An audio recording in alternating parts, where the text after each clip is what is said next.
Assalamualaikum warahmatullahi wabarakatuh. Apa kabar sahabat Toko Mandi Indonesia? Ketemu lagi dengan saya Hanafi, tim Toko Mandi Indonesia. Pada kesempatan kali ini atau di video kali ini saya mau membahas fokus tentang kendala yang ada di minimarket. Ada banyak sekali kendala ketika kita mulai bisnis usaha minimarket. Namun di kesempatan kali ini saya mau fokus di 4 kendala. Yang pertama adalah expired atau barang rusak. Ini adalah yang menurut saya sampai dengan sekarang sangat berat menurut saya, dan harus ada effort yang luar biasa dari tim toko atau dari owner. Yang kedua adalah omset menurun, ya, omset sepi. Ini juga menjadi salah satu faktor demotivasi kita memulai usaha. Terus yang ketiga adalah SDM atau sumber daya manusia atau pegawai atau tim toko.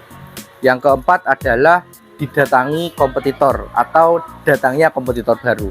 Jadi saya mau fokus tentang itu, simak videonya sampai selesai. Dan sekali lagi ini adalah sharing yang sudah kami lakukan, yang sudah kami jalani selama kurang lebih 5 tahun berjalan ini.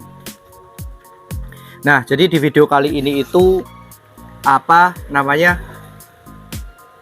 kalau di minimarket atau di bisnis retail ini, kalau kita tidak didatangi, ya kita mendatangi.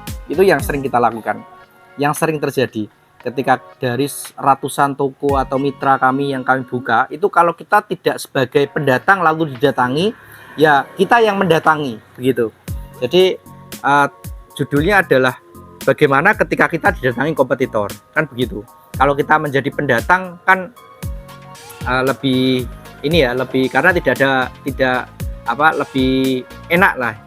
Tetapi ketika kita sudah enak, omsetnya sudah settle, misalkan sudah sesuai target atau melebihi target, ternyata tiba-tiba didatangi, pasti kan kita mikir, waduh ini nanti misalkan omset 10 juta, nanti jadi 5 juta nih, belas mangka ini, kan begitu. Jadi kayak gitu konsepnya. Jadi saya akan berbagi tips bagaimana ketika kita didatangi kompetitor. Jadi ketika ada datang kompetitor itu, yang pertama kita harus lakukan, yang harus kita selesaikan adalah apa? Adalah mindset kita dulu. Jadi kita harus tenang dulu, imannya kuat, santai dulu. Ketika kita sudah riuh, kita kacau, kita mikir yang enggak, nanti kita juga mindsetnya juga akan repot. Begitu. Jadi kita melihat seolah-olah nanti kompetitor itu ada orang terus, rame terus, toko kita sepi, padahal nggak seperti itu, padahal gantian gitu. Makanya yang pertama adalah mindsetnya dulu, bahwa kita harus tenang, bahwa rezeki sudah ada yang ngatur, yang mendatangkan konsumen itu bukan kita, tapi Allah, Tuhan kita. Yang kita lakukan adalah memantaskan diri gitu. Jadi mindsetnya harus itu dulu, ya. Karena apa? Karena ini pun juga pernah dulu terjadi pada saya ketika saya belum memahami konsep ini. Saya melihat kompetitor tuh seolah-olah ada orang terus, di toko saya sepi gitu. Tapi suatu ketika saya minta tim saya untuk coba deh kamu catat, kayak bikin pemilu itu loh, pemungutan suara, orang yang masuk ke toko kita sama toko sebelah itu berapa. Loh, ternyata sama ya, tapi kok saya melihat kok sepertinya toko sebelah itu rame terus ya. Oh, itu berarti mindset saya yang salah, karena ada yang salah pada diri atau dari pikiran saya. Makanya mindsetnya seperti itu ya. Jadi yang pertama harus kita benahi adalah mindsetnya dulu, begitu ya. Ketika ada kompetitor, kita harus nganggapnya adalah nganggapnya adalah spion ya, kaca spion. Itu sangat penting. Kalau kita berkendara, kaca spion itu sangat penting. Kalau nggak ada kaca spion kan kita kayak repot ya. Di belakang ada siapa, ada apa, ada ancaman nama tidak, kita kan nggak tahu ya. Makanya kita nganggapnya mereka kompetitor adalah kaca spion ya. Bagaimanapun ketika di bisnis konsultan ini saya hanya berdiri sendiri, Toko Mandiri hanya berdiri sendiri, maka saya juga tidak akan berinovasi. Saya tidak akan terus-menerus bikin sesuatu, bikin konten, nggak mau kreatif, nggak mau buka-buka toko lagi, akan enjoy dengan 1, 2, 3 toko. Tetapi ketika saya itu ada kompetitor, ada kompetisi, ya kita ambil positifnya saja. Kita akan bersemangat untuk melakukan kompetisi yang positif, begitu ya. Yang kedua itu. Terus yang ketiga adalah kita harus analisa. Jadi kita harus ngerti yang namanya, yang pertama adalah kelebihan, kekurangan, sama peluang ya. Kelebihan toko kita apa? Misalkan parkirnya lebih luas toko kita. Yang kedua, lebih lengkap toko kita. harganya lebih murah di toko kita. Ini contoh ya.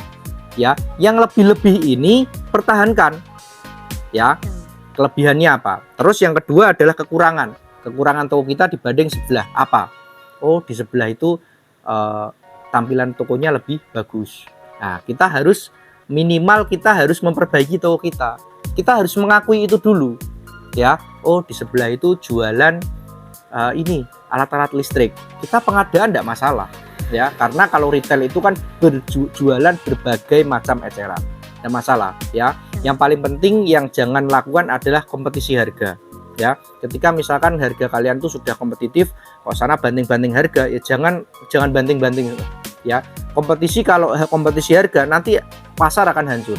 Ya, bertahan di angka itu, tetapi kita naikkan atau value yang lain. Ya, pelayanan, kerapihan, begitu. Apa yang ini? Oh, di sebelah free wifi misalkan. Oke, kita akan sediakan wifi, terus kasih tongkrongan di depan, terus kita sediakan mesin pemanas air sama cup kopi, begitu. Jadi kekurangan apa yang harus kita sadari dulu bahwa kita kurang, gitu. Oh, sebelah itu pelayanannya bagus, di tempat kita itu pelayanannya kurang, maka kita harus edukasi terus, memberikan konseling terus kepada tim bahwa sertakan tim ini ikut berkompetisi. Jangan hanya owner saja yang berkompetisi, tapi supaya tim itu paham bagaimana di sebelah itu pelayanannya bagus.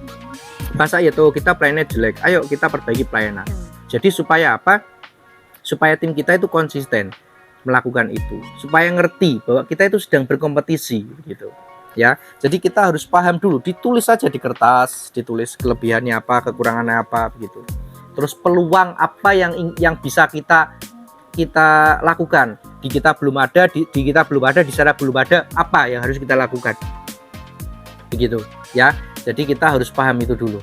Dan yang paling penting di sini saya tekankan, jangan pernah berkompetisi harga. Ya, kalau harga main cantik saja pokoknya intinya. Misalkan ini Pareto itu rokok signatur Pareto. Kita dapat harga contoh ya ini 18.000. Kita jual 19, kan sudah normal itu. 11 jual 18,5, ya.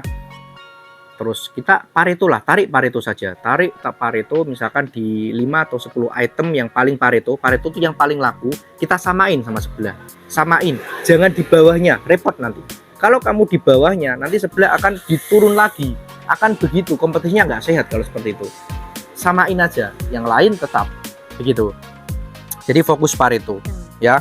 Jadi itu terus selanjutnya ya intinya jangan nganggep kompetitor itu musuh. Jadi kita harus menganggapnya adalah pelaku usaha yang sama-sama cari nafkah di tempat yang sama, di tanah yang sama, gitu ya. Jadi apapun itu namanya kompetitor, menurut saya itu memang akan banyak membantu kita, membantu terus berinovasi, menjadi spion buat kita, begitu ya. Jadi tipsnya itu, ketika ada pendatang santai saja dulu, tenang. Terima kasih. Assalamualaikum warahmatullahi wabarakatuh.